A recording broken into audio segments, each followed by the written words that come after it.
আজকে খিচুড়িটা রান্না করতে করতে তোমাদেরকে একটা রিয়েল গল্প শোনাবো, তো ভিডিওটা একদমই স্কিপ করো না। আমি জানি এই ভিডিওটার সাথে তোমরা অনেকে রিলেট করতে পারবে নিজেদের জীবনকে। So without further do let's get into the video. আমার কাছে মনে হয় প্রত্যেকটা ফ্যামিলিতে এমন এক পিস থাকবেই যে তার ভাইয়ের সম্পত্তি মেরে খাওয়ার জন্য একদম উঠে পড়ে লেগে থাকে।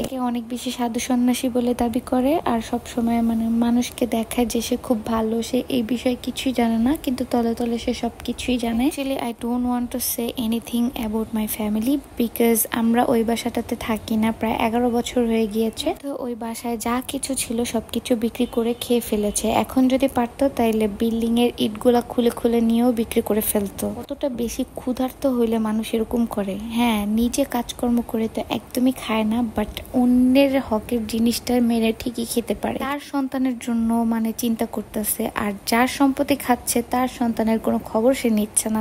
তাইলে সে কেমন ধরনের চাচা?